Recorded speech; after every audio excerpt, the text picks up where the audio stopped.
Hello and welcome to the Monoxide Podcast. Today we talk to Ben Falk. He is an airline pilot, he owns a R8, and is a bodybuilder.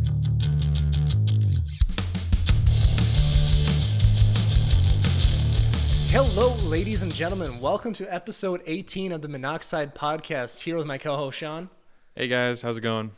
It is going great. Thank you for asking. And then we got our wonderful guest, Ben, a.k.a. Fit Pilot Talk. I mean, you are a man that's involved in many things. You fly planes, you drive cars, you do some breathing, you know. I mean, you're a very talented man. So I appreciate we'll that. just kind of jump right into it. So I met you at Imola last year. I basically ran up to you, and I'm like, oh my God, hi, it's me, Monoxide. And then you basically had to go. But it was basically I met you through your R8, and I got to know that you're a very well-versed individual. So, tell us a little bit about yourself. Let's just kind of jump into how you got the R8. Yeah, we met at the Imola last year, and then I think the way we connected was probably through one of our other buddies with the RS5. Oh, Derek with the twin fastest turbo. fuck. Yeah, twin turbo RS5, I think is what he's got. That thing's been in the shop, I think, for a couple months now, and he's not too happy. But, I bought the R8 last year around June, July time, and it was my dream car. Bought it down in Arkansas and drove it up about 10 hours. Supposed to be 12 hours, but the traffic was light. It was. Yeah, sure, that's what it was. So got into that, and then met you at Imola, and it's been fun owning that thing since. So it's finally nice to get it out of the shop and out and running this year. How long has it been now since you picked it up? When did you pick it up last year? June last year. So kind of. Okay. Yep. So. Was it a weekend? Yeah, I was at a wedding the night before, and I left first flight out. So I'm an airline pilot, so I can just jump on a flight and get to where I need to go. So took the first flight out at like 4 a.m. after a wedding. It took two flights to get there, and then down in Arkansas and checked it out. Everything was good. We agreed on a price, and I was out of there. I'm just curious. The only reason I ask if it was a weekend is because that same weekend, a lot of shit happened. So Eric with the McLaren, he picked up his McLaren that weekend. My dad picked up his AMG, and then Chaz picked up his Porsche. So was that do you know if it was the first weekend of June, or you wouldn't remember? I think it may have been close. I feel like it was like June 10th. I think that's the weekend. Yep. I believe it was June 10th. Gosh. So you got the R8 the same weekend as everybody else got their shit. We're all just bringing all these nice cars to Minnesota. Dude, this has been a great year for people bringing new cars to the scene. Like, for example, that orange R8 that's on bags that just came. Yeah, I saw that in your story. Was it 2 weekends ago? Yeah, no, about a month ago now. Time flies. But so I actually shot with his son, the Viper that I just posted. Okay. So that's his son. So I've known his son for a few years. We've chatted here and there. But somebody figured out or tagged him, so I'm like, oh, this is the nicest R8 in Minnesota, just kind of, posting. Hey now. Yeah, Gen 2. Dude, AJ from Eurocharge, he's like, bro, come on. Because, his R8's freaking sweet, too. But I posted that, and within, an hour, somebody tagged Travis, and then he's like, yeah, that's my dad's. Nice. Dude, the car community is freaking wild. Everybody knows everybody, but small. I had all these photographers like, Harris, do you know who that is? Because, I usually know who it is. Yeah. But I was like, nope, not this time, y'all. Mm-hmm. So, yeah, pretty sweet, dude. R8s will always have a special place in my heart. So I'm really happy you got that. What year is yours? We had that question earlier. Yeah, it was a 2011. So the R8 is my dream car. It is Iron Man? A little bit Iron Man, but I think it was more so Need for Speed video games back when I was, 10, 12 years old. And, it was just that was the car that I always wanted that I always wanted to go and drive on the game. But then I was never really a big gearhead or anything when I was growing up. I was too involved in sports and stuff, wasn't really wrenched on stuff. But hopefully that'll change here in the next few years with the R8. What a perfect car to wrench on. Speaking of wrenching on the R8, dude, it was hilarious. So we went to go do our test video / photo shoot or whatever. Yeah. And you missed out on this, Sean. I think you might have been out of town or something. I can't remember. Sean wasn't around. Otherwise, he would have been there too, because the area we were hanging out from, we were at the gas station up the road. When we filled up the R8 with diesel. Oh, yeah. Diesel swap. I remember that. The diesel swap R8. I saw that. I'm like, oh, this guy's such an idiot.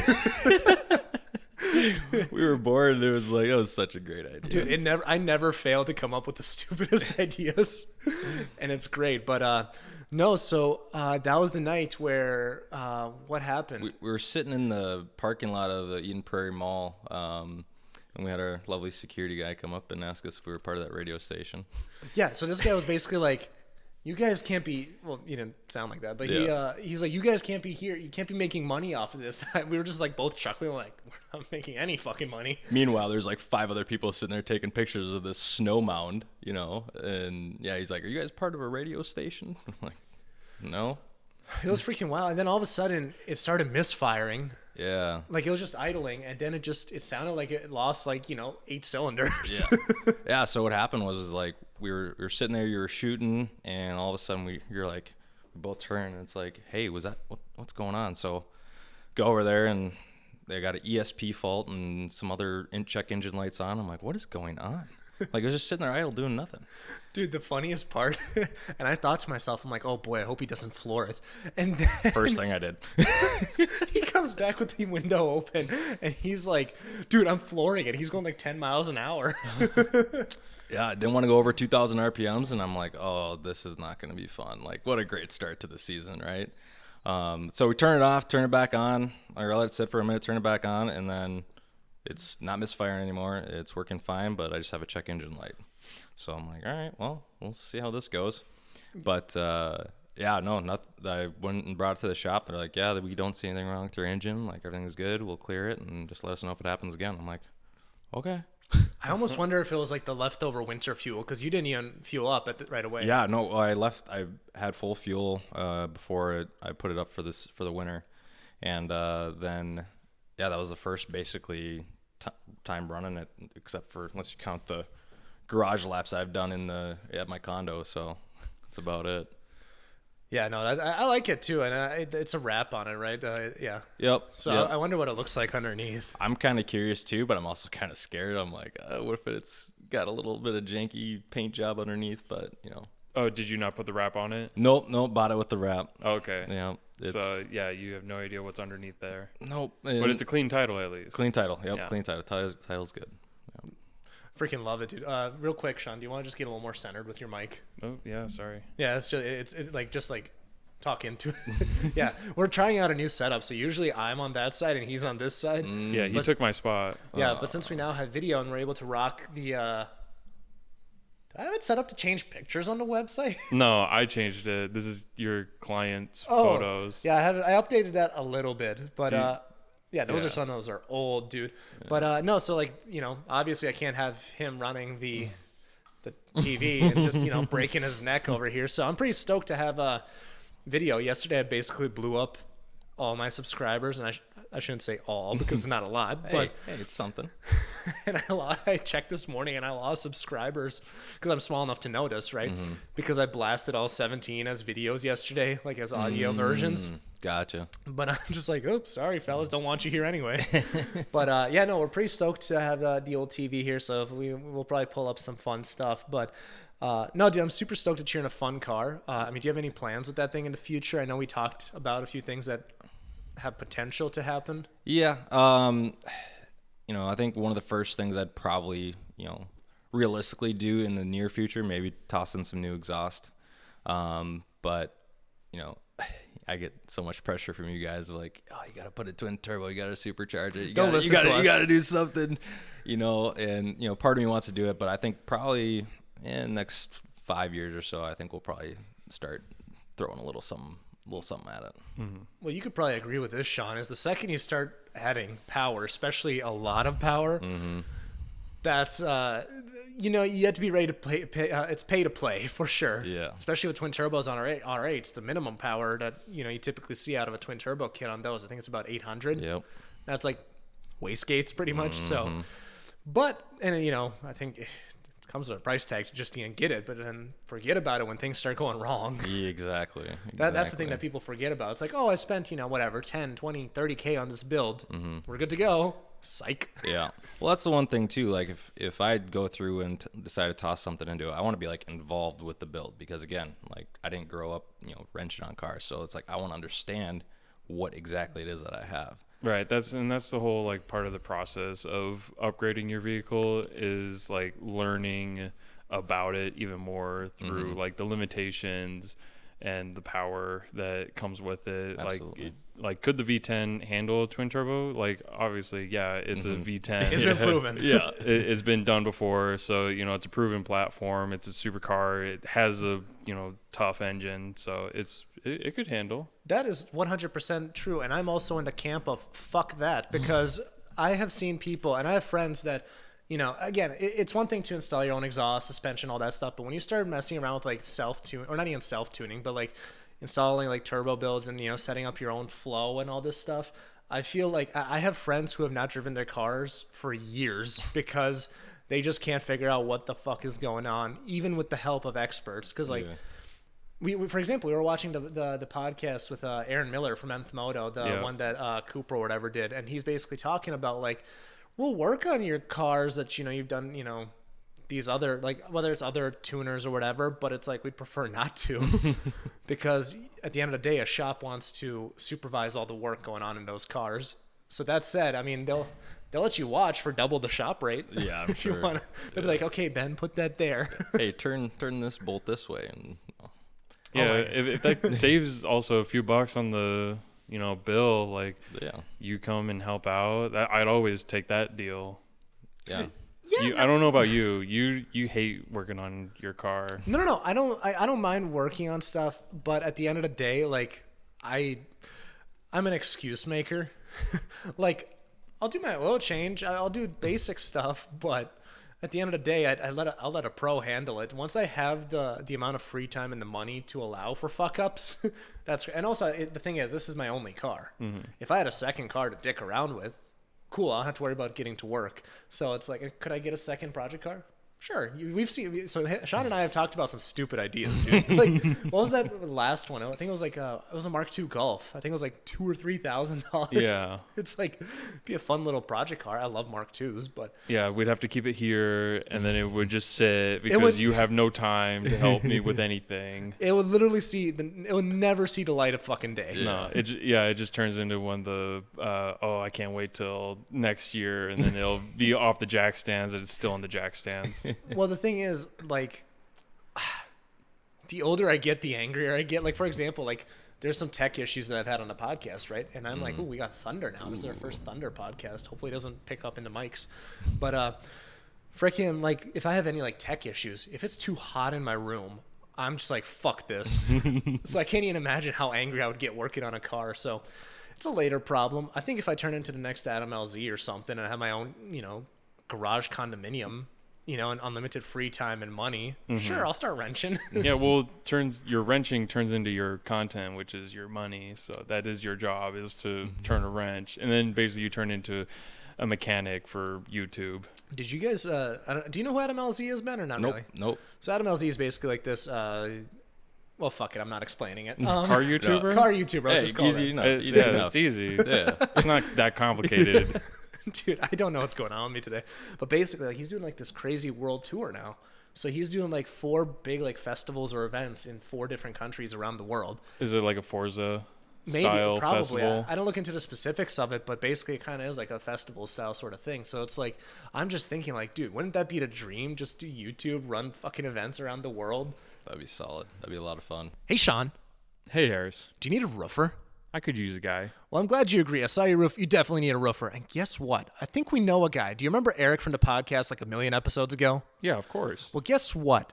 He is the Twin Cities' finest contractor. All right? He'll get you taken care of because this summer, Minnesota being Minnesota, it's going to throw hail at your roof. It's going to have tornadoes throwing shingles off your roof. You know what? You don't know what's going to end up there. And he's going to get you taken care of because when you Google Solaris Roofing, you're going to see 5 big, beautiful yellow stars, and they're going to be telling you that he does not take a no when it comes to perfection. So you're going to reach out to him either going through Google or you're going to go to solariscos.com. And let me tell you something, Sean.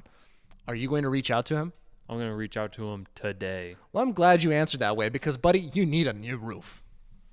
I don't know. I can rant all day long, but let's talk about planes. Oh, geez. Yeah. Talking about traveling. So as we alluded to earlier in the podcast, like our boy Ben here, he flies planes, and not just like, you know, little props, but you do that too. But like, It's been a while, but you are a legit, like, we may see you on a Delta flight kind of guy. absolutely. Now, let me know if we have anything to cut at any point. Nope, you're good. You're good. So I'm an airline pilot. I'm a captain at Endeavor Air, so it is one of Delta's regional carriers. So I've been with them for, what month is it? Yeah, about just shy of 5.5 years. So I've been a captain for the last year and a half. Also been a sim instructor, pilot recruiter. I used to conduct interviews for new pilots coming in. So within side of being a pilot, I've done other plethora of jobs within inside my company. So, but main job, captain a 76 passenger jet all around the country. I fly a CRJ 900 for any aviation nerds or anyone that understands what I'm talking about. Yeah. Yeah, no, I mean, there's a lot of car people that also, like, car people are already hobbyists. So, like, then they have a second hobby, whether that's guns, airplanes, whatever. Like, people get, there'll be a few airplane nerds on here. Absolutely. Well, yeah, and it's, you know, with airplanes too, they're finicky just like cars, right? Things break, and the thing with being a pilot, you know, I don't need to be an engineer and figure things out, you know. So talking about like my R8 with the misfiring, turn it off and back on, I've done that plenty of times with my airplanes, and things are fixed. You know, I don't know if I want to hear that. Well, it's usually just, you know, again, not an engineer, but usually some type of fault that just can't clear. Turn it off, back on, system runs through its tests again, and then the fault clears. But then a lot of times we got to write it up, and maintenance comes out and they do their thing and do what we need to do. Yeah. So. What's the worst thing that's happened to a plane that you were supposed to fly? Supposed to fly or was flying? Let's do both. I want to hear, because I've sat in a plane and then they turn it on and then they're like, it's actually going to take us a couple hours. We're getting the mechanics out. They're going to take a look at the engines, and it's just like, this is misery. Yeah, and then they put like speed tape on the cowlings of the engine and stuff, right? Yeah. You see it in like those pictures where on like Spirit flights they were putting they're like, tape in the engine it's together. not duct tape, it's speed tape. No, the stuff actually works really well. But Hold on. disclaimer. No. Wait, what's speed tape? Can you explain that part to me? It's essentially like, it looks like duct tape, but it's super adhesive, and like they put it on and it can withstand up to, you know, 500-600 miles an hour. Yeah, it's like FIA approved. Yeah. It's, again, not an engineer, so I don't need to worry about it. I just need to know, hey, it's there and it works, right? Jesus. Okay, that's already making me nervous. No, that's cool that it works, but it's like, well, the mechanics are the ones that sign off on it, and as long as they do their job correctly, I can do my job correctly. but think about who was the first person to come up with that, right? Oh, like, right. LOL, duct tape. Hey, duct tape times 10, right? Speed tape. Oh my gosh. Yeah, so Yeah, we're you pulling see it it. up. They're all over these planes. Oh my god, it's all over the wings. Well, that's an Australian airline you can see with the kangaroo on the tail. Spirit of Australia. Yeah, so, dude, look, it's like chicken pox. yeah, that's a little excessive.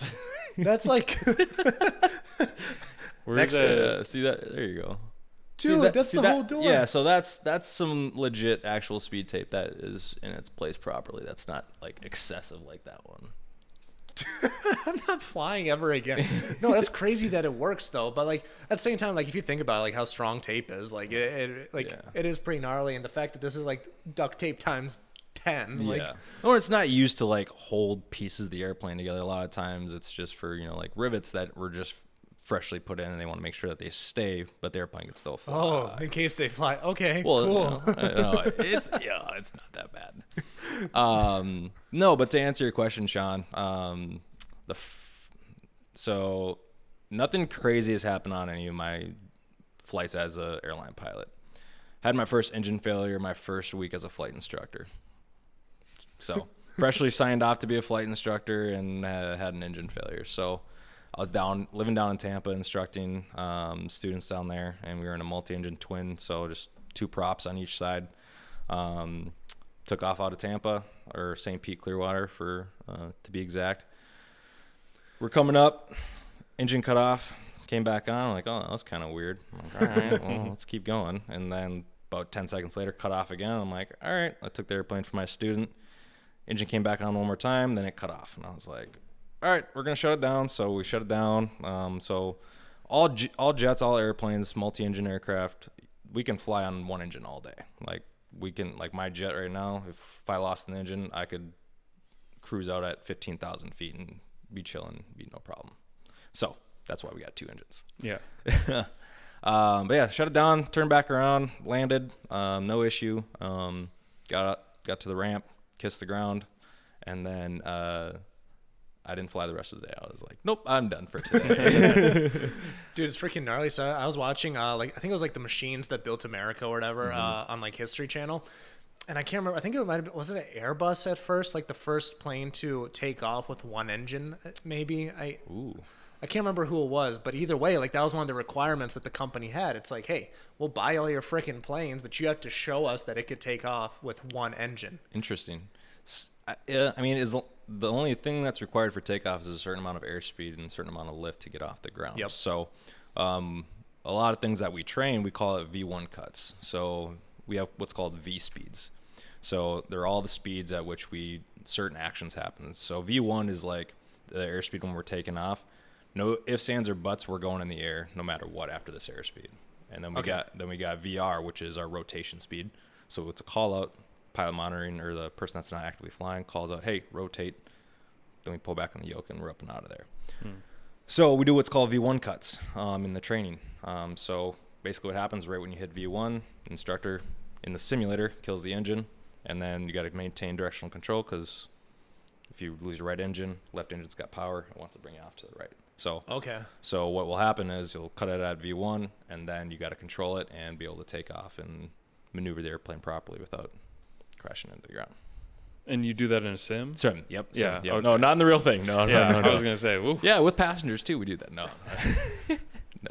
I'm so glad I watched that episode on the History Channel, dude, because like some of the sketchy shit they used to do at airplanes, like they're like, throw in some passengers. Yes, yeah, used to. But hopefully by the end of this podcast, people feel safer flying, because like I went on a flight, I think shortly after you taught me some things, and I was like, all right, I feel more comfortable flying. Like the one that's always scared me, or not scared me, but like made me nervous, was turbulence, for example. Like that, I think that's everybody who's ever flown ever. Yeah. Like the turbulence can get sketchy, especially that video that came out a few months ago, like where basically like everybody was shaken, not stirred. I think there was a flight coming from Hawaii on United or American or something like Typical. that. Typical. But no, it was freaking nuts. But like then you sent me a video on YouTube, right? Yeah. And it's like, dude, they bend the shit out of those wings. Yeah, like the wings literally they stress test them. They go through so many procedures. Like that's why the planes cost so much. Like my little 76 passenger jet's a $50 million jet, brand new.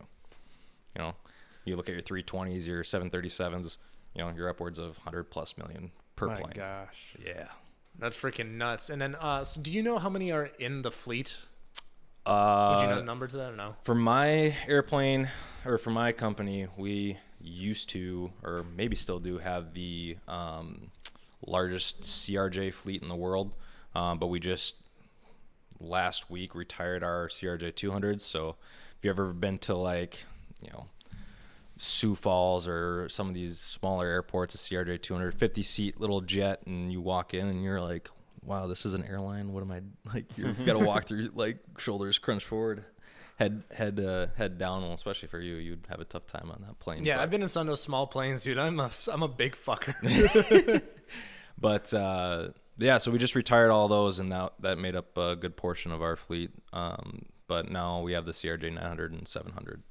But yeah, I'd say we have at least 100+ jets at our airline with 1,700 pilots. And then Delta Mainline, they're at about 15,000 pilots, and I couldn't tell you how many planes they have. Oh my gosh. That's freaking nuts to think about. And each of those is like 50 mil minimum, you know? Yeah, no, it's, you know, they're the Delta jets, their bare minimum price for a jet's probably on their property is probably 75 million plus. Yeah, because I mean, Delta has some of the nicer, newer jets. Or do they just take like the older ones and then they like strip out the interior, put all new furnishing in it? Exactly. Okay, yeah. That's what I thought. Because there's no way like they could justify spending $75 million on a new jet when they just bought one like 10 years ago for 50. Exactly. Well, isn't there there's some new ones on the horizon coming too, right? The Maxes are probably what you guys been hearing in the news and whatnot. All the 737 Maxes. That one, but then wasn't there like the replacement for the 747? Is that it or something else? Nope. So no passenger airline will have any 747s. The last 4-engine jet will be the 380, and Emirates are the only ones that fly those with passengers. Okay. Yeah, because wasn't there something like a 767 coming up in the next decade or so? They're always working on something. Always But something, They're right? they're trying to get more fuel efficient and things like that because after paying the pilots, the next most expensive thing is usually fuel.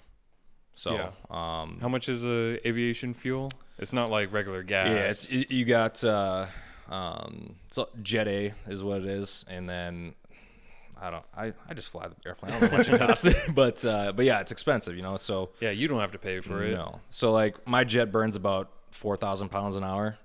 Holy shit. Yeah, and so depending on which aircraft, Airbus is usually pretty fuel efficient, but yeah, depending on which airplanes you go to, that you're looking at anywhere between 5 to 2,000 pounds per hour. So it's a lot of fuel. So Yeah. I think my airplane can hold 18,000 gallons max, 18.5, I believe. All right, here's a question for you. What happens when, because like, all right, when you go over there and they are like, hey, your bag is like 2 pounds too heavy.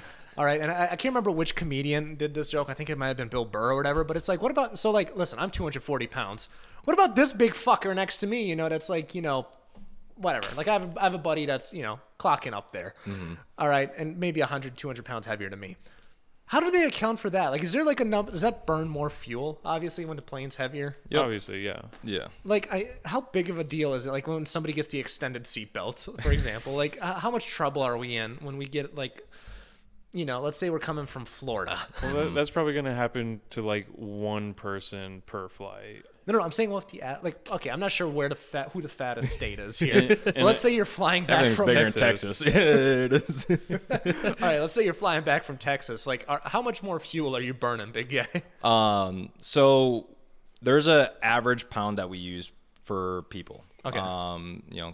Because most people would probably not be too happy if they scan their boarding pass. Hey, step on the scale as you're boarding your airplane, right? You're going to pay extra $100.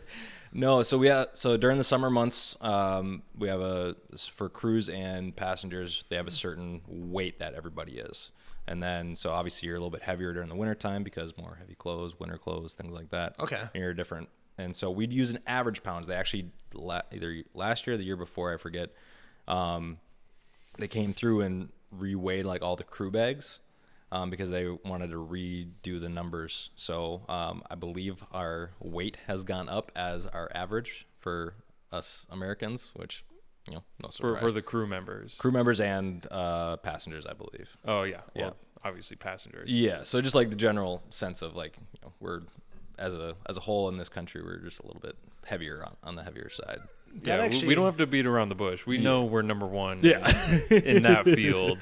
I mean, yeah, there's definitely no, like, yeah, I mean, I doubt anybody listening to this would even get sensitive about it because, like, we Yeah. know. We're some of the, Yeah. whether it's, and to be fair, we have some of the most muscular, like, heavy people here, too. Like, if you look at, like, an NFL linebacker compared to, like, even a rugby player, it's like, Jesus Christ. Yeah, no kidding. No, so planes, typically, when you're loading, they have some sort of, like, scale, too, right? Like, how much payload or whatever. Yep. So I mean, obviously we weigh fuel. We all the bags are weighed, and then obviously if they're overweight, and then they have the exact pounds and stuff, and so They can adjust for it. exactly. So when we get all the numbers, so when I say numbers, when we get passenger count and all the bags, that weight is all calculated, and then we get our takeoff numbers and a bunch of other information that we need prior to departing.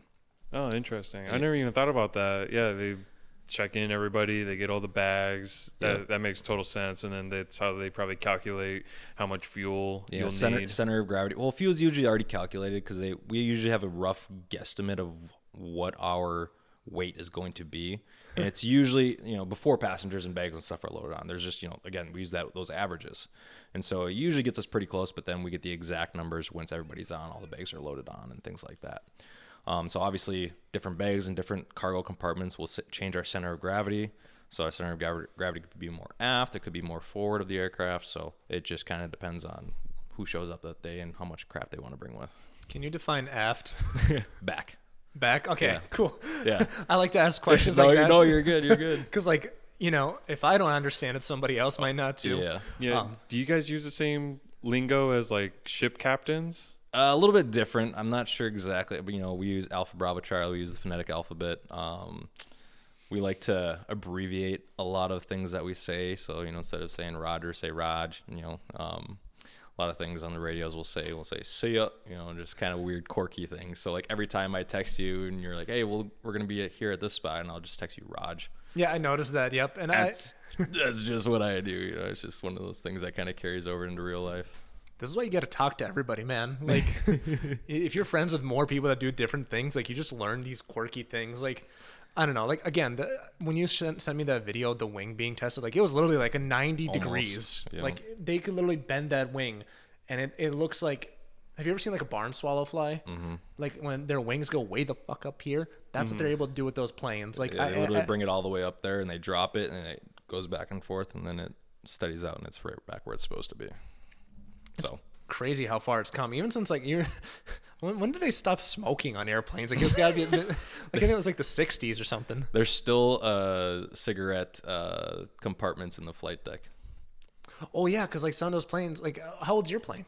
Oh geez. Well, some of them we have brand new planes, but we also have planes that have been around, and they've got tens of thousands of hours on them. So you're looking at planes that are 15 plus years old, and well, it's not too bad. Yeah, well, like for the airplanes, planes back then, they didn't have jet engines on them. They all were propeller. Do you know when they switched from propeller to jets? Guesstimate. That was probably around the deregulation time, is right when they were having jets. And if my history serves me correctly, which please don't quote me on this because I'm terrible with history and dates, but I want to say it was either around in the 70s, maybe the 60s, if I'm not mistaken. We could do a Google search. Should we do our first verification? Yeah, let's do it. Let's do it. The year of deregulation. I can't wait to start like calling people on their shit on this podcast. It's gonna be great. Well, all right. Yes. Well, you can just ask like when it went from like propellers to jets. But 78. Nice. That was close.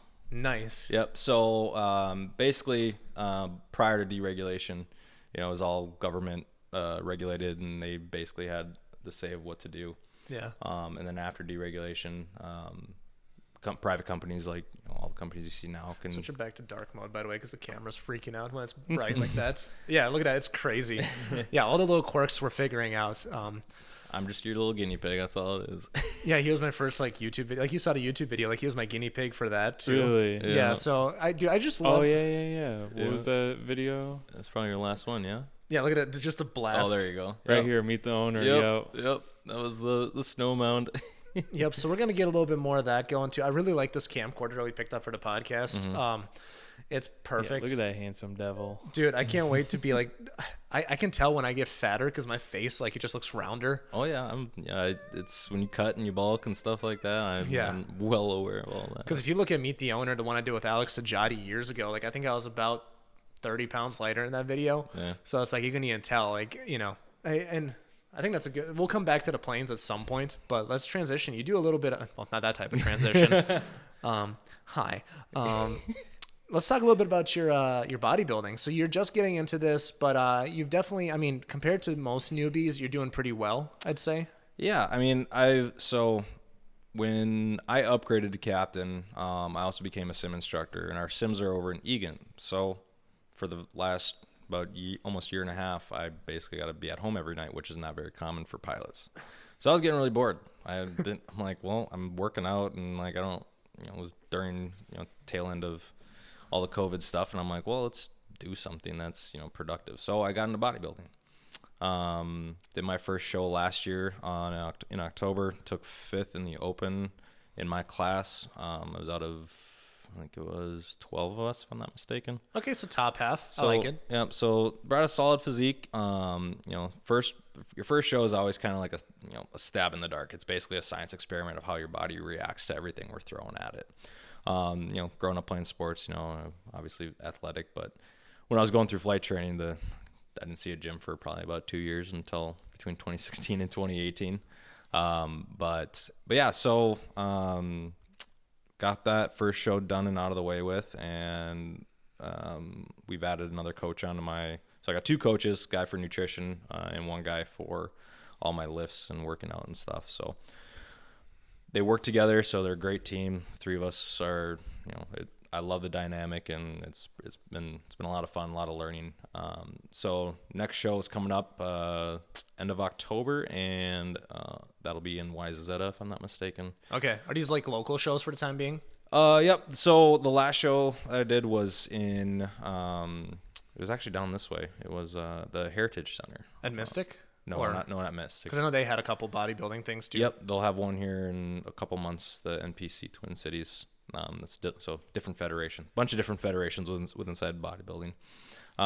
So I'm in natural federations, so no steroids over here and all that, because that'd probably get me in trouble with the FAA if I decided to start juicing up and whatnot. But oh yeah, true, because you'd get tested like a motherfucker if you're flying planes. Yep. So we got to go through medical testing once a year, get our medical renewed, and then we're subject to random DOT drug tests. But I don't think steroids are on the random DOTs, but they could pop up in the medical, and I could get my medical taken away if I am not healthy.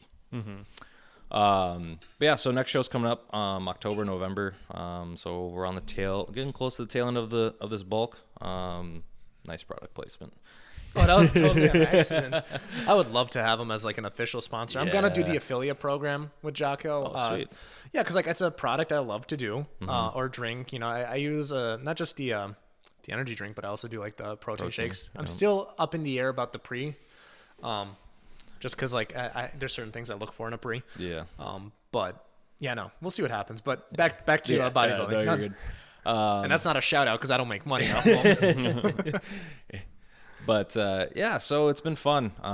We're putting on some tissue right now, so a bunch of muscle tissue is the game plan, and we're sitting at about 190 pounds. But yeah, the category I'm in, men's physique. So you got 3 different categories: men's physique, you got classic physique, and then you got open bodybuilding. So open bodybuilding. Just get as big of muscles as you possibly can. Right, that's the one where you can just throw the kitchen sink at exactly, exactly. And then you got men's physique, where it's your Hollister model type of look was what they're trying to go for. This is a Calvin Klein table, sir. Exactly. God, Hollister, jeez.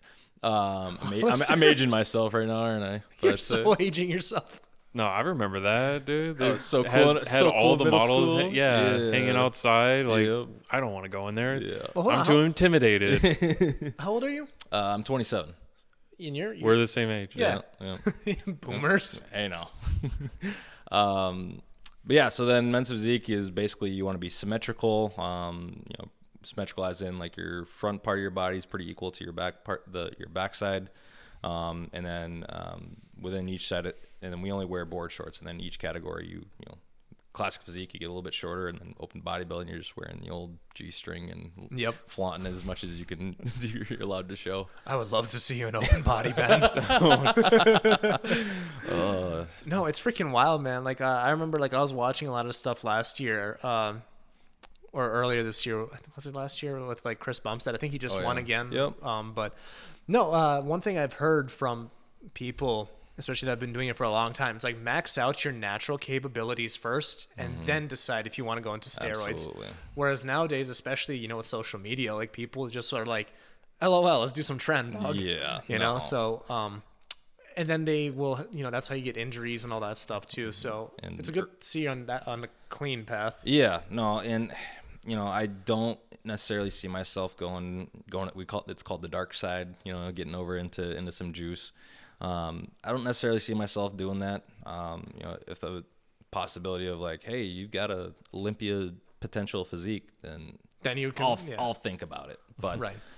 With my job, my health is needs to be where it needs to be, and I can't. I need to have my job to be able to pay for the bodybuilding. So, oh, dude, it's expensive. Yeah. Like, especially, forget even if you don't include the 2 trainers, then you also have all the food, eating, and like, especially when you're on a bulk, like a clean bulk is expensive, dude. 4,000 calories a day of clean bulk is a lot of trips to Walmart and Cub Foods. All right. Well, yeah. I mean, and then imagine if you're like a Whole Foods shopper. Oh, I should probably get a Costco membership.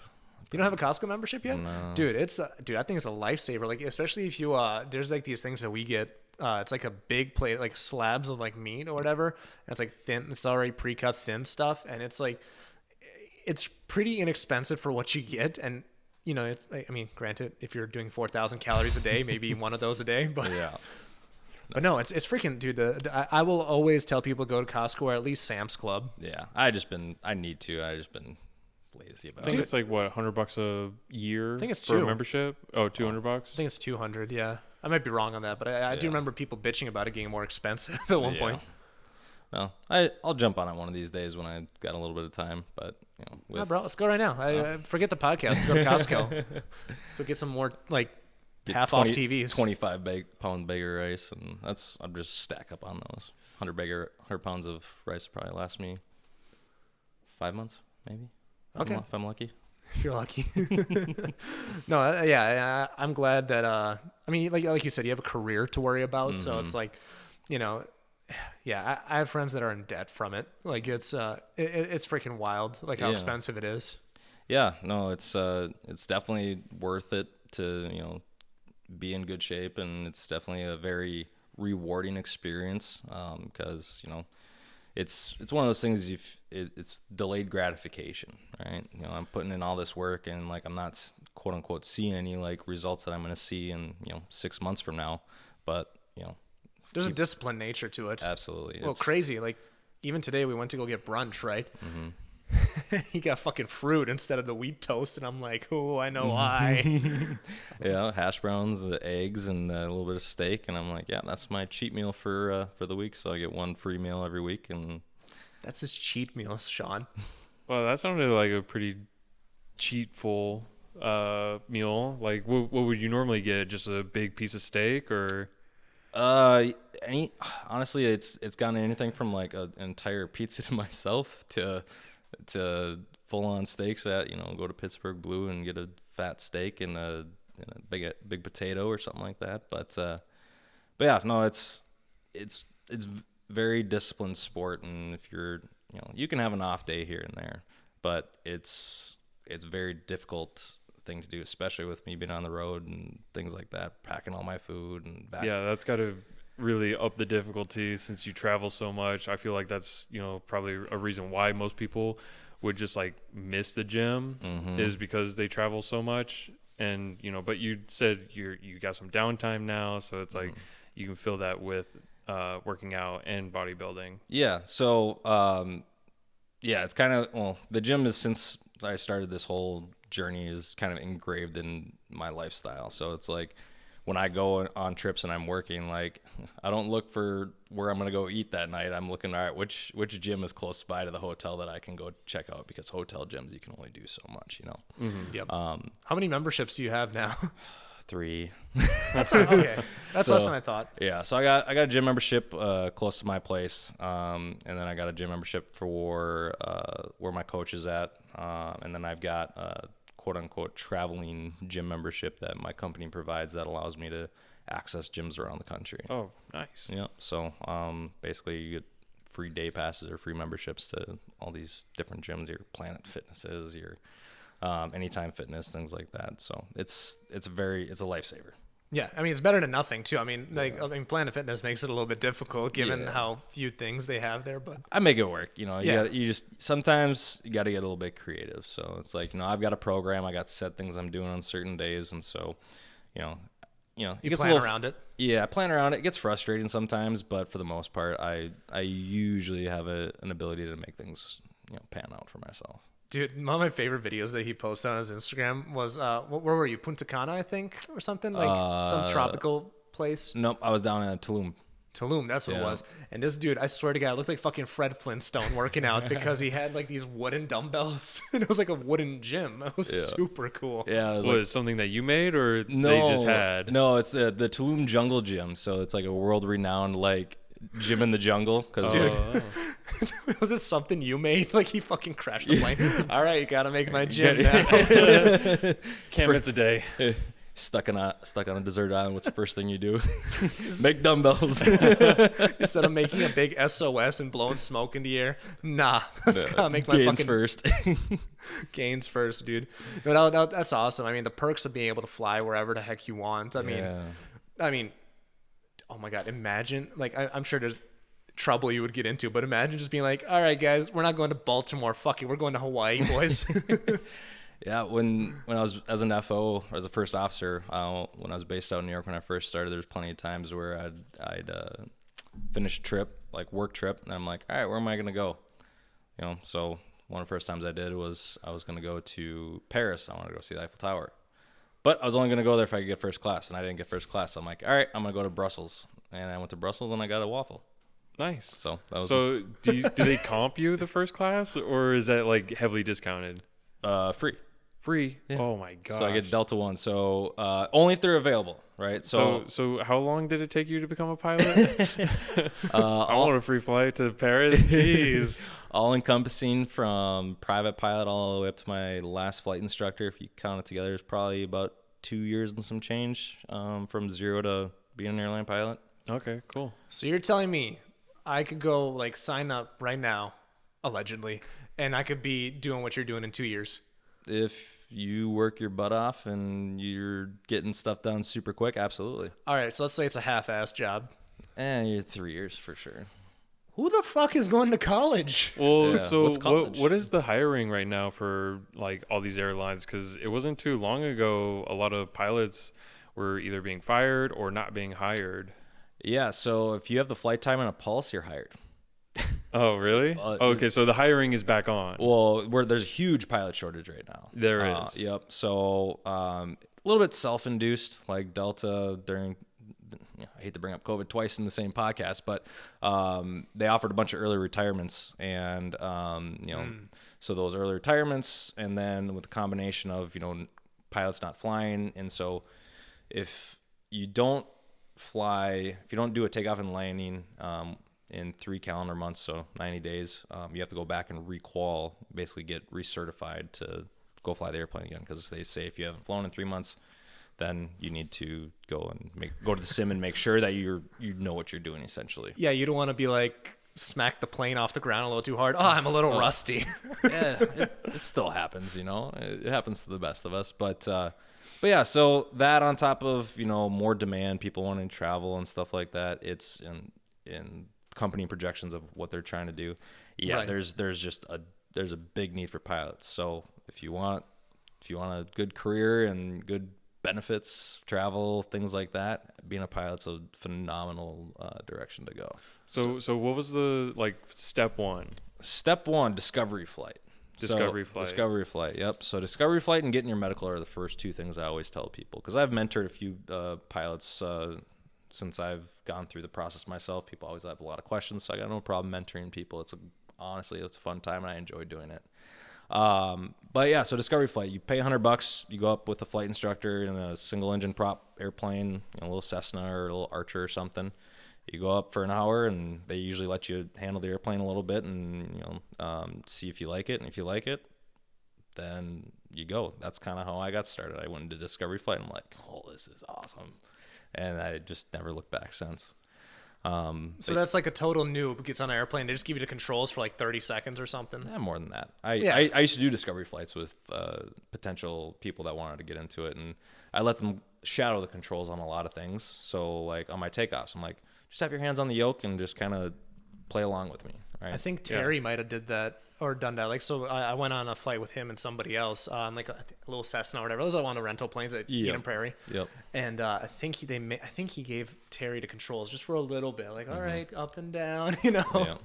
I mean, there's definitely some times where like, you're sitting there talking with someone beforehand, like, yeah, they'll probably be pretty good, and like, I'll do everything, but I'll let them like pull back on the yoke with me and like actually like do the takeoff, just so they have a feeling of like, oh, this is sweet, So, but yeah, discovery flight and your medical, those are the first two big things. Because one, discovery flight, do you actually like this? Like, is it something that freaks you out, or is it something that like you're kind of like, yeah, this is pretty sweet?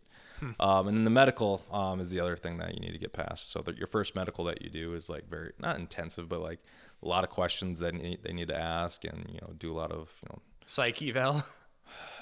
The medical examiner, part of their job is to like ask you questions to make sure you're pretty much a sane person. Yeah, like emotionally and physically. Exactly. I would not pass. I'll be like, so what if I just, landed on the fucking highway? The intrusive thoughts leaking in. Dude. Even like my filter would be going freaking crazy like during that, like, because like he'll ask me a question and I'll just be like, yeah.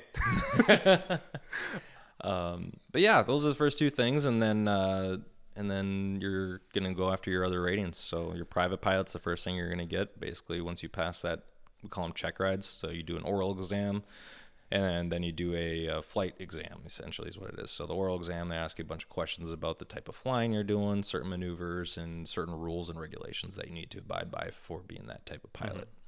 You also have a written exam that you have to do prior to doing that as well. So a lot of exams, a lot of check and balances that you need to pass. And then you go up and do a flying portion. You do certain maneuvers, landings, certain soft field landings. So like pretending to be on a grass strip, short field landings if you're pretending to land on a very short field, and obviously normal landings. And then other stuff like, for example, like killing the engine and all that stuff. Yep. Like stalling the plane, all that. Yep, stalls are fun. That was a good time. We did that when we got taken up in the little bucket. Yeah, it was funny. Like we did a little bit of 0G stuff, and that was wild. And then he asked us if we wanted to do one of those like coming out of the sky ones, and I was like, nope, hell no, spins. Yeah. I think I may have shown you a video of me doing spins before, but you showed me a lot of videos. Yeah. I've done some fun stuff in planes. It's been a good time. But monoxide hair growth, is that what I just Yeah, so he misspelled monoxide and it pulled up minoxidil or something. Oh yeah, that's a good time right there. Yeah, dude. Yeah, so I used to do this a lot. Once it's up after the freaking ad, but yeah. No, Yeah. so this is what we're seeing is a spin, 20 turn, fully developed spin in a Robin aircraft. Oh, Yeah, there look we at go, this. too. I would upchuck. Oh yeah, that's a good time right there. Dude, Engine just stopped. They cut the engine. Oh, yeah. I love the little gauges he's freaking out. This guy right now is like, I'm scared. Yeah. It's really Like, good can training. this stop? Though. Can we stop doing this? 100%. This is not natural. No, it's. And then he tells him, "Hey, put your hands up.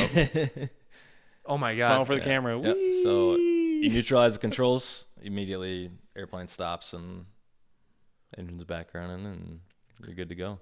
So okay, let's take this another direction then. So obviously airliners have a lot of safety features, and it's pretty freaking hard. But then at the same time, like those like big propeller jets, or whatever, not jets, but the big propeller planes, like the one that crashed a few months ago, right? The one. Which country? I think it was in the Middle East. Where was it? No, Probably. It was one of those like. It was probably Dash 8 or something where you got the wheels on the side and the engine's right there, and you can see the propellers right outside your window. Right, so it was a propeller one, and basically like it's you might see that you've seen the video at some point, so. But where basically it's stalled out. It was going too slow. Yeah. So again, if one engine quits, as long as you handle it properly, with the other engine intact, you can fly all day on that single engine. Right, on jets. Yeah. Right. Well, on propellers. There's been back in the Yep. 40s during World War II, bombers would have 3 of their engines shot out. Oh, true. And they would just be coasting, praying that they could make it back to their airstrip. Mm-hmm. Yeah. So I don't want to play Monday morning quarterback with what they should have done or should not have done. But engine shuts off, and there were some other speculations that they were doing some training things or something like that, I believe. I don't know. So other countries have different regulations that they abide by. In the United States, the last fatality crash that we had was back in 2009. And I believe it's 2009. But ever since then, aviation in the United States is extremely safe. So, we have all these checks and balances. We have systems, and we have backup systems for that system, and then we have a backup system for that backup system. So redundancy is key. Tons of redundancy. And, you know, our procedures are in place for reasons. We do things in certain order, so we don't, you know, necessarily forget things, but we do things in proper order, and we have certain SOPs that we need to follow to make sure that we are conducting safe flights. And so as an instructor, you know, like I'm kind of like I'm that guy that's like, hey, that you kind of did that wrong, but I don't want to, when I'm out on the line flying, I don't want to be like that know-it-all, like, hey, this is how you do your job. Well, you're on the stutter, geez. You're on like the nicer side. Like you'll be like, hey man, like you fucked that up. Like let's do it again. But like you're not gonna be like somebody that's super annoying. Like you, for example, like when you get your license the first time, like driving a car, it's like, hey, you almost killed us all, you know. Yeah. But you'll be on the nicer side. Yeah, I mean, there's times, you know, because again, in the sim, we have time to like pause the sim and you know, all right, let's try this again. Let's try this technique this way. Yeah, right. That's the whole reason why you're in there. Absolutely. But like out on the line where I'm at now, you know, there's no time to, hey, let's try to do this a little bit better. There's some times where like, hey, I need to take the plane, or I need to do this, or like I know a trick to make this work in the navigation system, things like that. So it works out really well. You know, the FAA is really good in certain ways, and they could use some improvements in some other areas that, as with any governing body. Yeah. So we won't speak on that, but it's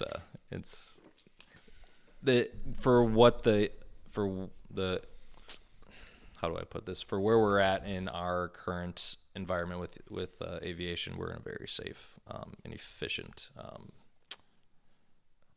area of it, I guess. I don't even know how I'm supposed to word that. That's good to hear, yeah. I think that's a good way to put it. Like, we're in safe hands, basically. Yeah, exactly. All state, you know. Yeah. But you're in good hands.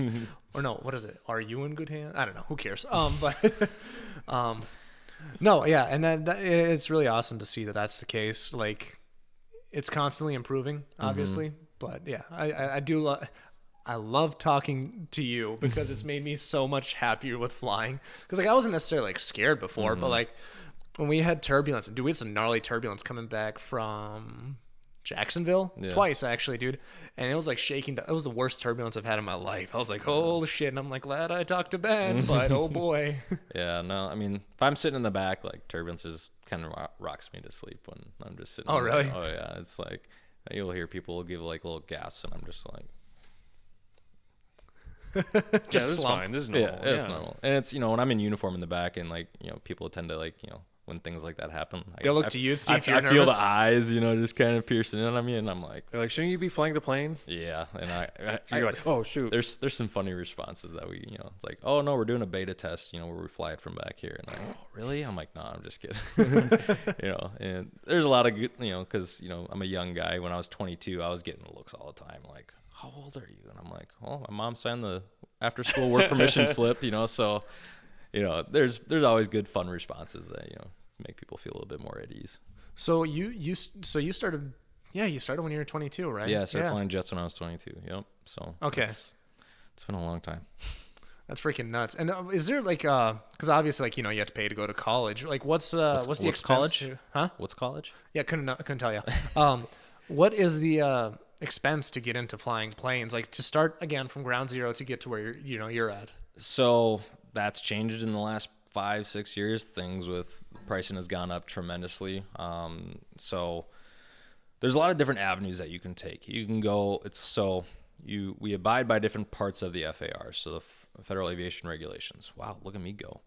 You know what you're talking about. I know what I'm talking about sometimes. The FAR AIM. So the FAR AIM, there are the rules and regulations that we have to abide by with regards to aviation. So the direction I went on Part 61, which is like I don't come out of it with a degree. I don't have to go to college. I just have to pass certain exams and tests and things of that nature to get my certifications. Because in the regulations, you have a list of requirements for each rating that you need to do that you need to abide by. So it's like, hey, I need to have this many hours, I need to do this type of flying, this many landings, etc. And as long as I do all that flying stuff and I pass the knowledge exam, the written exam that you take on the computer, and you go take your check ride like we were talking about earlier, you're good to go. So that's Part 61. Then you have Part 141, which is you go the college route. So there's different college routes that you can go. So you can do a 4-year degree where you come out with a bachelor's, or you can do a 2-year degree where you get an associate's. So the advantages, there's advantages and disadvantages of both. Because after high school I played junior hockey, so I didn't go straight from high school to flying airplanes. I played a little bit of junior hockey after high school. So if I would have gone to college 4-year route after I was done with juniors, I would have been trying to look for a job in 2020 and at the airlines, and that wouldn't have been too much. Oh yeah, that would have been a rough time to find a job. Yeah, so that's when they weren't hiring and whatnot. So Newbies, yeah. So very blessed, very fortunate to have gotten in when I did in the path that I took. So different paths and and different financial situations for everybody. So I had to take out a private loan for my Part 61. So because it was not a type of after school, it wasn't a tech school. It was, hey, I'm getting my flight ratings. So because of Part 61, I had to go take out a private school loan. Mom, dad, co-signers. So big high interest rate on that bad boy. So since have refinanced and it's good now. But I believe for my instrument rating, so the instrument rating allows you to fly in the clouds. For my instrument rating to all my flight instructor ratings was probably around this $65,000 mark. That's not too bad, actually. Yep. Yeah. But from 0 to hero, we call it, from your private pilot all the way to your flight instructor ratings, which your flight instructor ratings aren't really required of you to get, but it is a very good, useful thing to have in your back pocket because you can always teach people how to fly. You make some money doing that. Yeah, absolutely. Well, and you can't really get too many jobs with such low hours. So it's like, 250 hours is what bare minimum amount of hours you need to be a commercial pilot. So again, the term for commercial pilot, compensated to fly, not when we hear commercial pilot, what do we think? Delta, big planes. Airline pilot, right? So commercial pilots are, I can just be compensated to fly. So there's not too many jobs that you can get with 250 fresh, wet hours that they're going to hire you to go fly at, anything. So flight instruction is always a good, useful thing to have. Nowadays, you're probably going to be looking upwards of, for Part 61 routes, $70,000 to $90,000 is what I'd say. Again, rough guesstimate, depends on who you go through and the type of aircrafts they have and things like that. So it could end up being as much as like a college education. That is how much like a college education Well, it costs. depends where you go, right? Because if you go to fucking Mankato State, you'll be out of there, less than $50K and some STDs. But yeah. So allegedly. Or whatever it costs. I know it's on the cheaper side of schools, and they fucking denied me, but that's a different rant. No, okay, so you didn't have any STDs to bring to the table. No, but I had a fucking AC. So here's the deal. Just quick tangent here, because with Mankato State, right, I blew the fucking doors off on the ACT front. Like the minimum ACT that's required to get in there is a joke. I think they just raised it like a year or two ago or something like that. But I was way well past that because I actually started giving a shit about school. But my GPA wasn't good enough. I think the minimum was like 3.0, and I'm like, I would have had that if I didn't do any stupid ass AP classes. But if there's ever a high schooler listening to this, fuck the college classes. They're so, unless you do like a PSEO program, it's so worthless. Like, first of all, the AP stuff, I don't know if either of you took AP classes. But No, too dumb. No, I was too, evidently. But basically, if you get like, let's say, AP scores are on like a 1 to a 5, right? And if you get a 3, that equates to like a C in college. Well, that brings down your overall GPA and then your options for scholarships and all that. It brings it way down. So unless you get a perfect 4 or 5, and a 4 is a B, if you're trying to be an A student, that's unacceptable.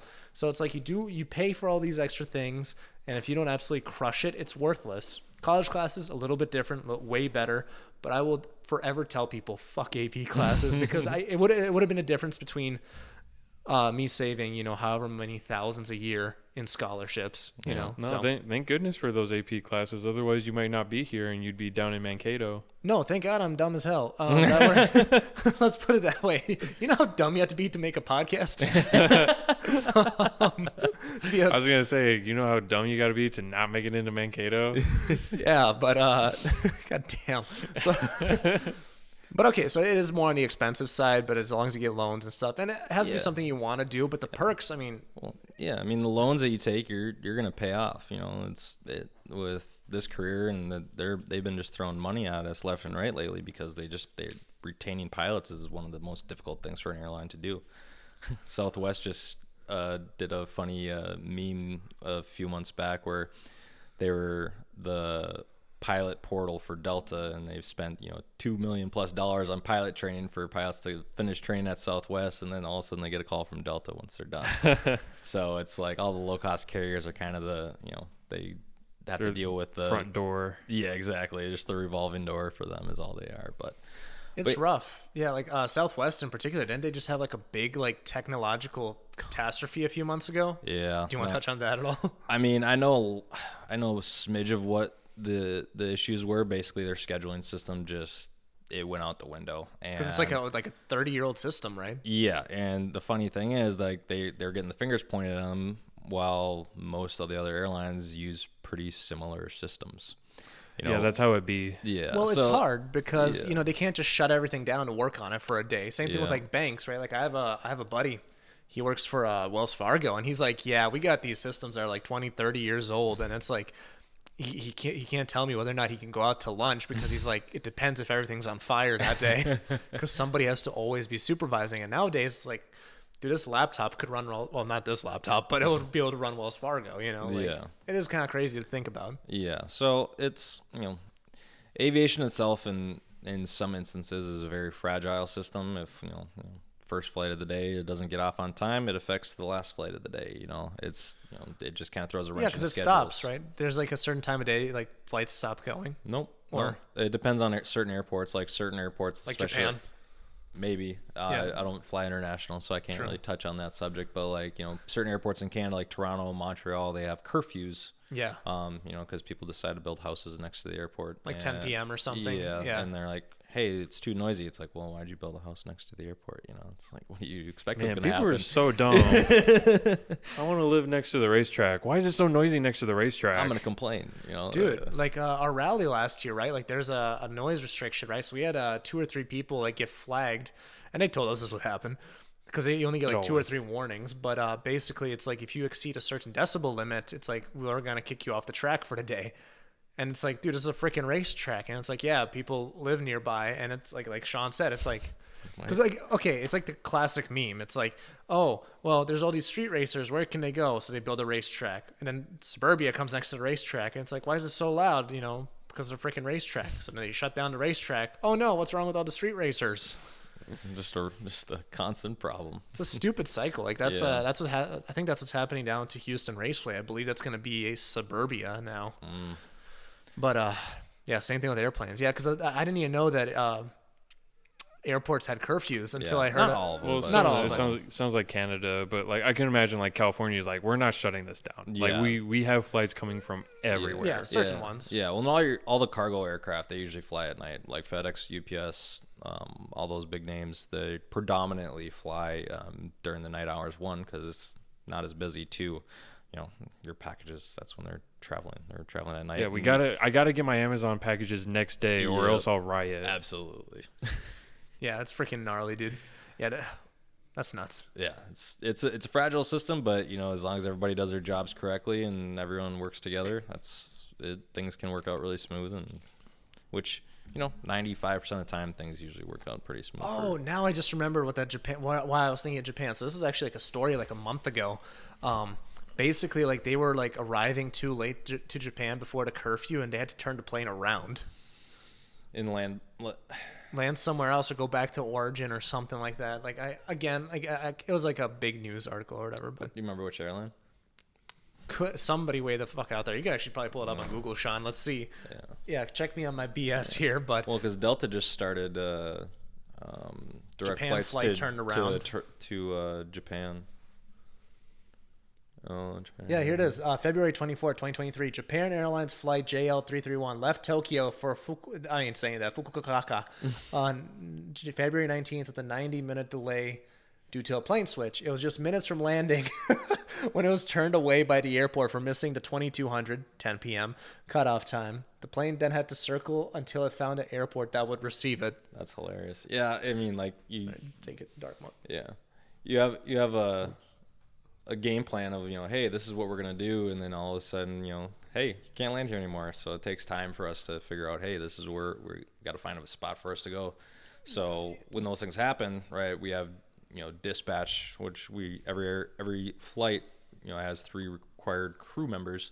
you got your pilot, and the flight attendants too, but you got your pilots, and then you got your dispatcher. So your dispatcher's sitting at HQ on a computer watching you doing whatever you need to do, and then it's like, hey, if things hit the fan, like they're there to support us and give us options of, hey, how about this? How about we go here? How about we go there? Yeah, what was that?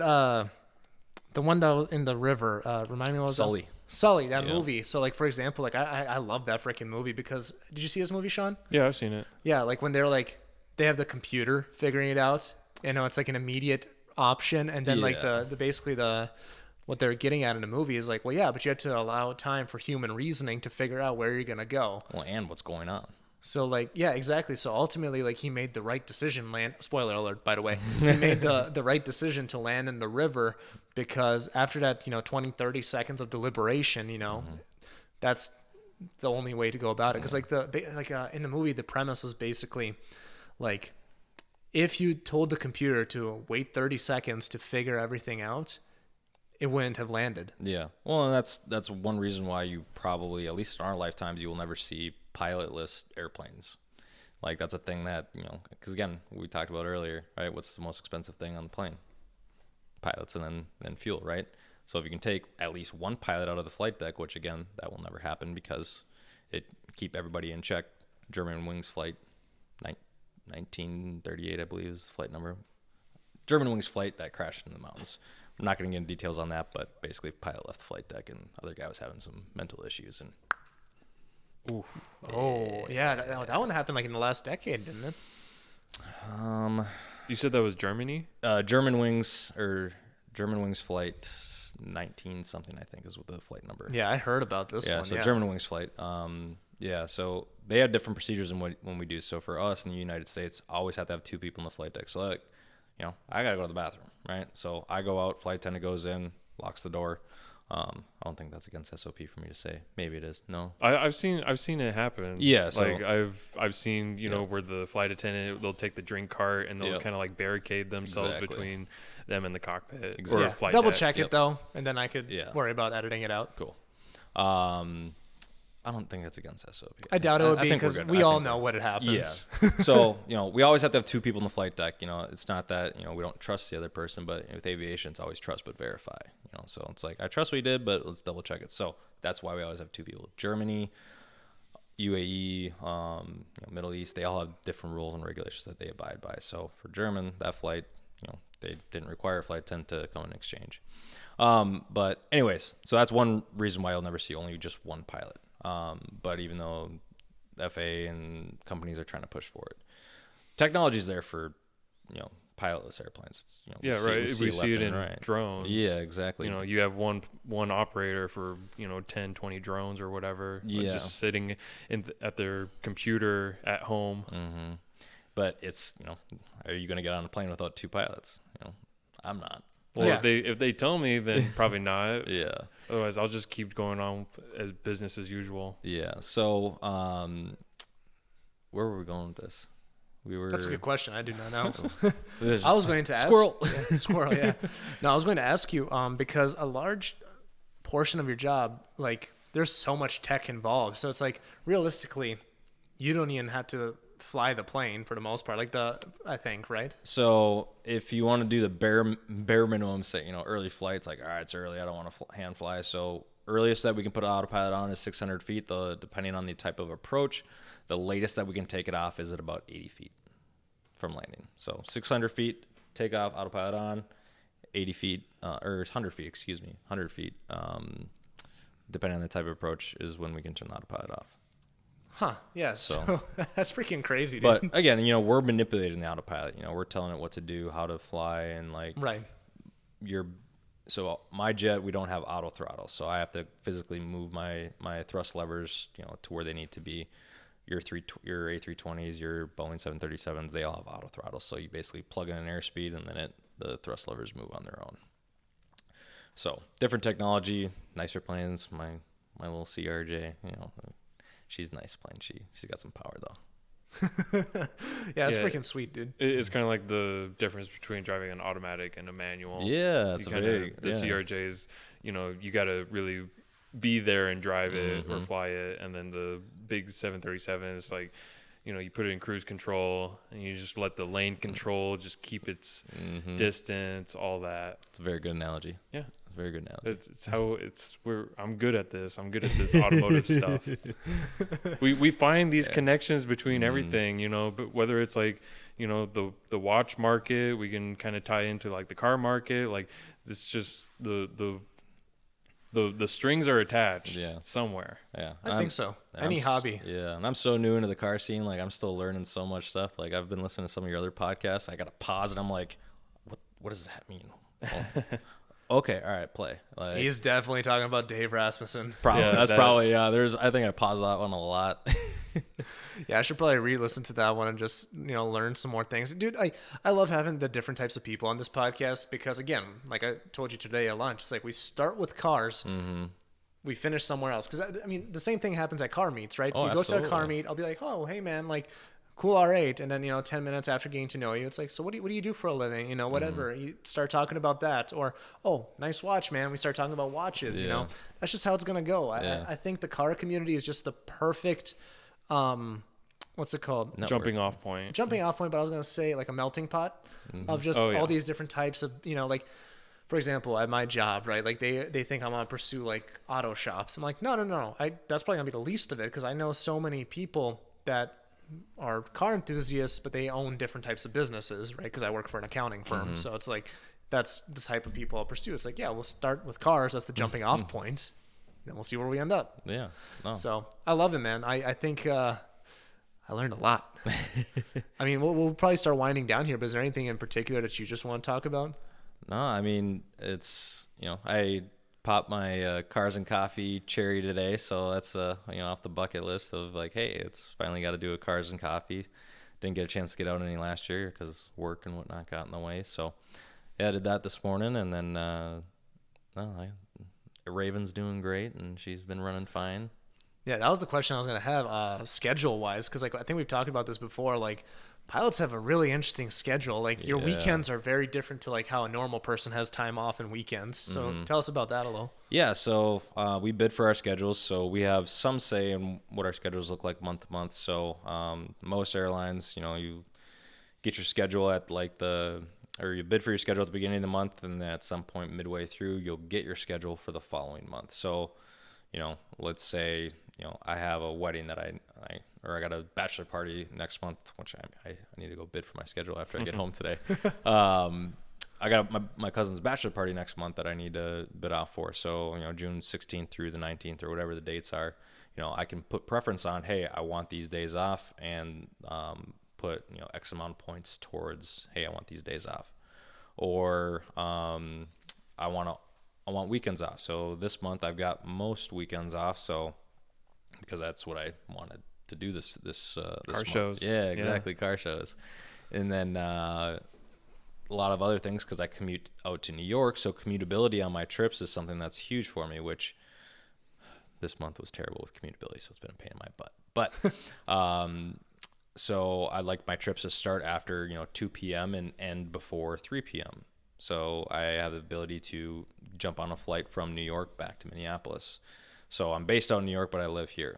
So having that flexibility is nice, but commuting is something that most pilots try to refrain from doing because it wastes so much time. That's so crazy. Your commute is so different from like most commuters where it's like, oh, I live 30 minutes away from the city. You live an hour away from New York.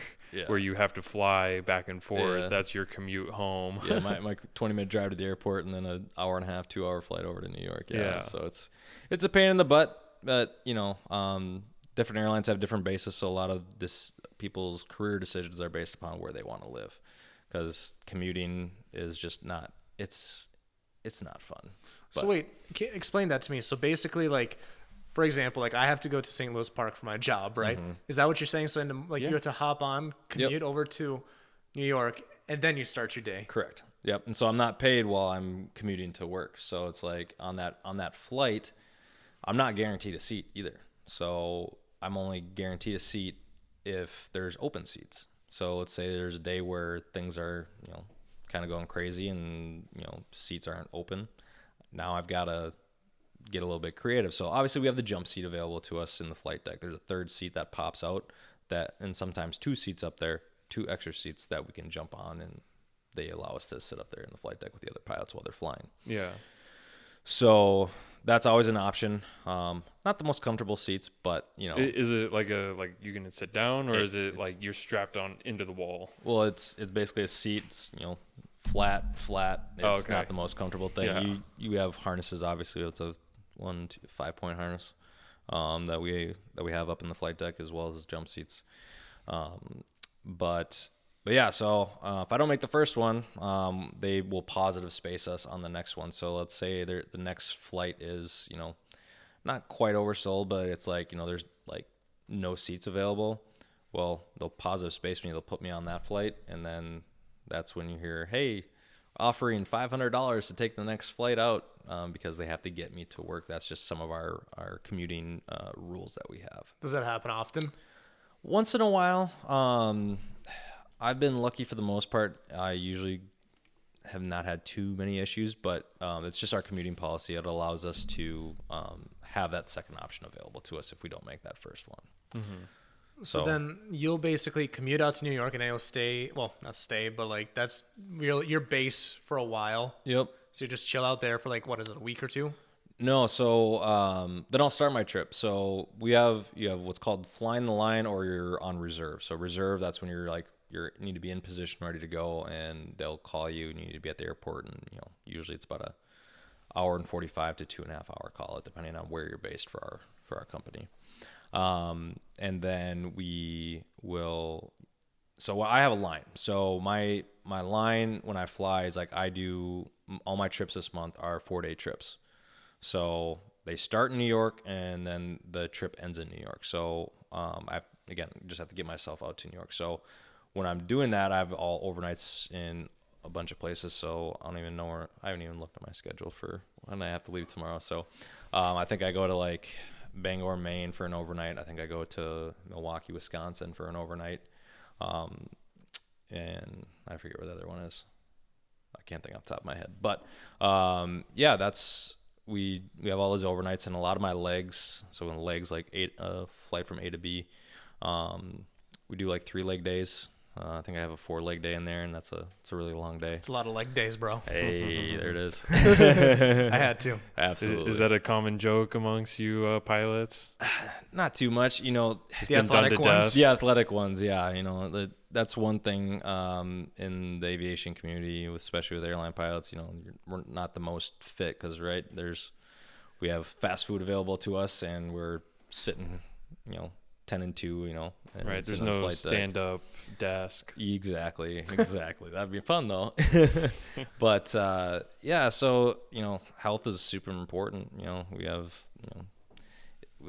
I got a buddy of mine. He's got about the same amount of followers as you do, but he does all like aviation themed fitness content and stuff like that. So I've been on his podcast about a year or so ago and talked about a bunch of fitness stuff and things like that. So it's been fun because I do have a decent amount of people that reach out like, yo, what are you doing? Like, I'm just really good at doing what I'm told. I have no idea exactly how the science and stuff behind staying fit and flying really goes. So, but I'm getting better at it, and I'll probably, we'll see if I decide to go down the avenue of getting some more knowledge and certifications in the fitness industry, or what I decide to do. So we'll see what happens.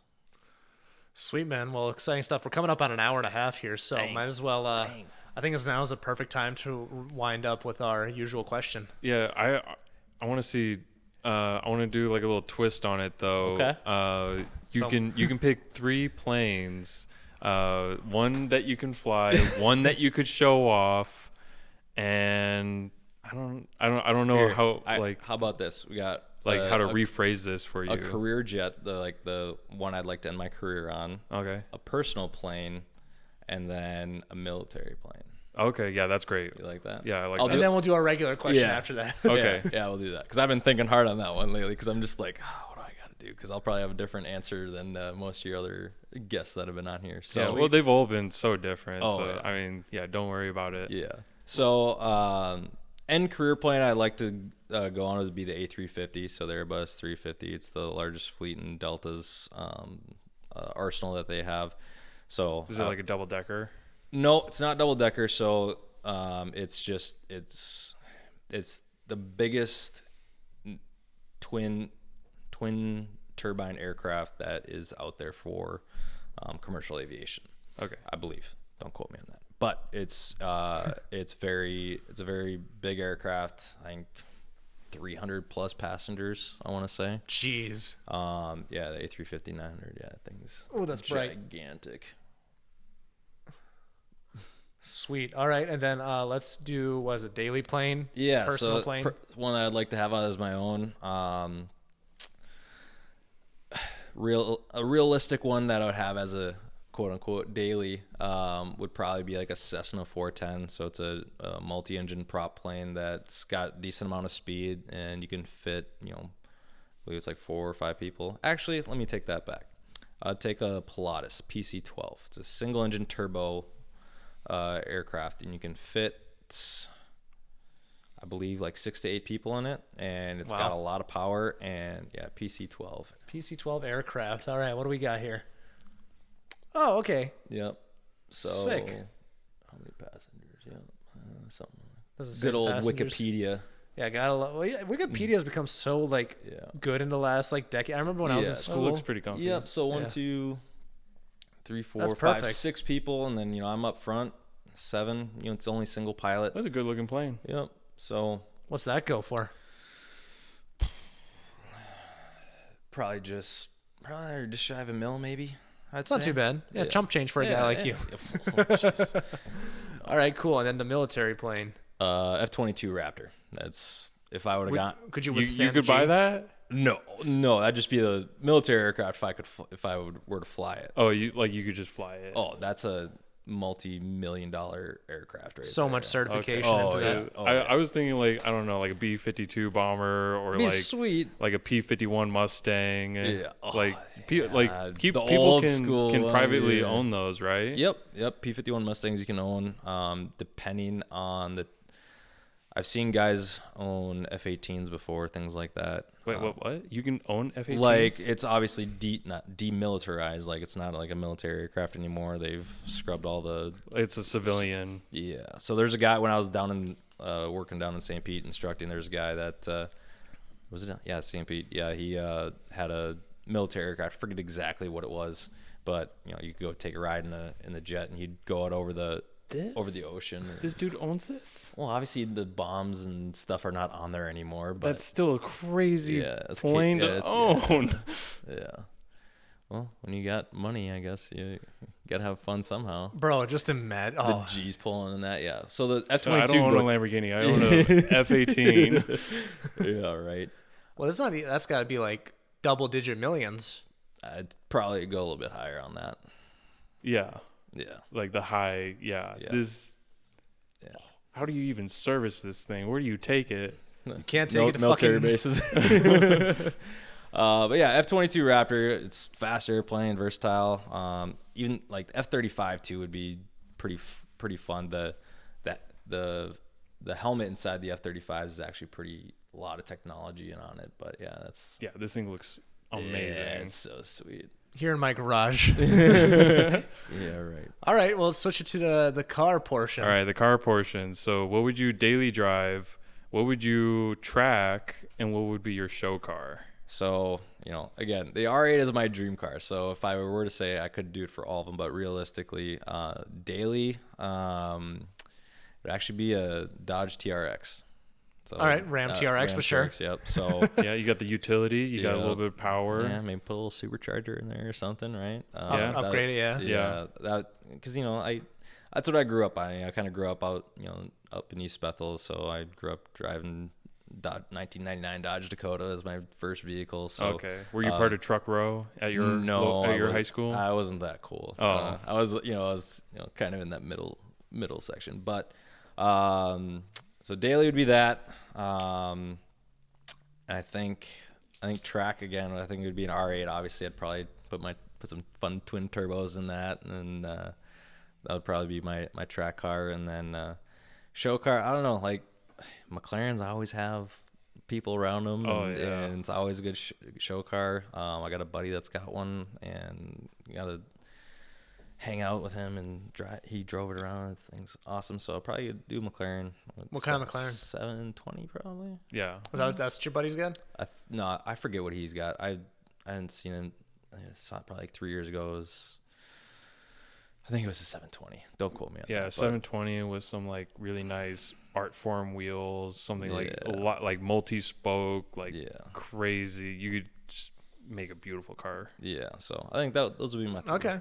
Yeah. I like it. Yeah. Lots of time and effort went into that one. So. Yeah, I was like, one of my favorite GT3 cars is like the Gen 1 R8s. Yeah. The GT3 like body paneling. They're just huge, wide. They got the big arrow. They're insane looking. If you look up Ballvice, Frank Ball, one of the Crown Rally guys, dude, he actually turned his Gen 1 R8 into basically something like this. Ooh, yeah, that's like, nice. Look at this thing. Yep. 32% off. Oh, 32% off. There you go. Yeah, that's a sweet looking car. Ooh. Yeah, R8 LMS. Like this is pure race. I want to see if it turns up. Can you search up Ball Vice? I'm not gonna look up Ball Vice No, unless you give me some other words Ball to put Vice, in there. Audi R8, Frank Ball. I don't know. Try that. Just we'll see what pops up. All right. No, Audi R8. Oh my God, Jesus Christ, Sean. You said give you more words and you're not using them. All right, images. Something. We have an R8 now. The question is, will it? I don't know if it's gonna pop up. I don't know. We don't want to put too much time into it. I'll show you when we're off air. I really don't want Ball Vice to pull up. Yeah. Either way, it looks similar to that. But either way, let's wrap up this podcast. I'll show you the R8 off air. Perfect. But thanks for coming on, Ben. Again, let me know if there's anything that we got to cut. I think you're pretty good. But obviously, not us regular people can't know everything. Yeah, man. Lots of fun stuff. Where can people find you? I'm pretty much just on Instagram, Fit Pilot Falk, my last name FALK. Post my aviation content, my fitness, and a little bit of the R8 on there too. So, yeah, good shit. And then you can find Sean at 1MN Mopar. And then obviously we're on my podcast, so Monoxide. So other than that, thanks for listening, guys. Thank you, Ben, and see you next time. Yeah, peace. see ya.